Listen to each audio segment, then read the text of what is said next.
Cancer has 4 stages of disease. The majority of us black people come for treatment when we are already at stage 3 or stage 4, very close to death. It is your education that will save your life.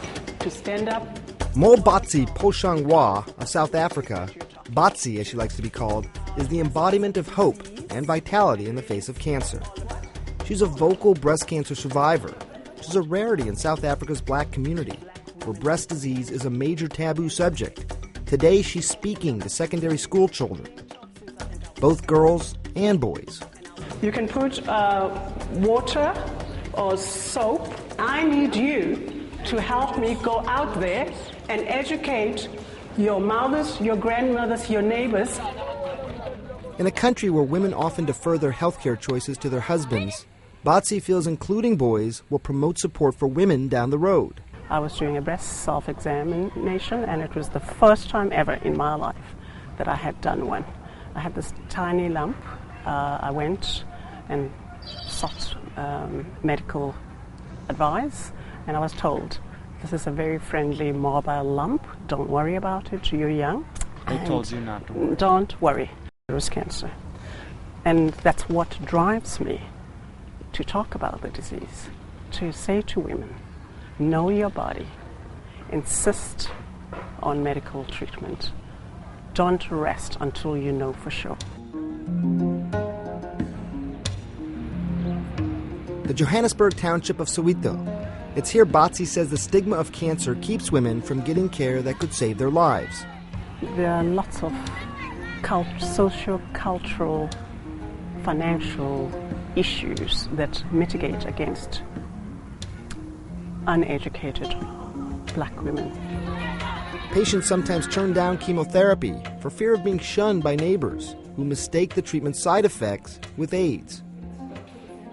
Women have chosen, I know for sure, to die rather than live with a stigma. Women are scared to have mastectomies because they're going to be left by their husbands. A woman's body is not her own. It's her husband's. It's an abuse of culture. Because we used to pay in cows, and now we pay in cash. And the more educated, the more expensive you are. So men start thinking, I paid 50,000 rand for her. Therefore, she belongs to me. And that's what complicates the issue of women's abuse. Here at the Chris Hani Baragwanath Hospital, Batsi works to destigmatize breast cancer and give it what she calls a, quote, positive black face. I lived with breast cancer for 18 months without ever seeing a black woman who was prepared to speak openly about the disease. Remember what I said last week? Not every lump is cancer. Baragwanath has more beds than any other hospital in the world, but the cancer clinic for hundreds of women is sparse, manned by only 2 doctors who do not speak the women's languages. I'm very excited. Today, for the first time, we see women in gowns.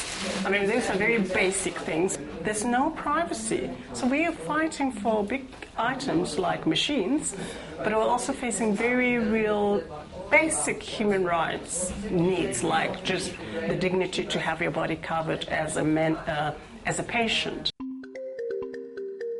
I believe that by showing my scars and being a voice, it gives the woman hope. They can see that somebody brown like them has walked that path, and that I'm standing there to say, you're going to be okay. The results can be positive, the results can be negative. We need to start educating and realize that we're not necessarily going to die when we have cancer. I'm sitting here talking to you. I'm around, but it's because of education.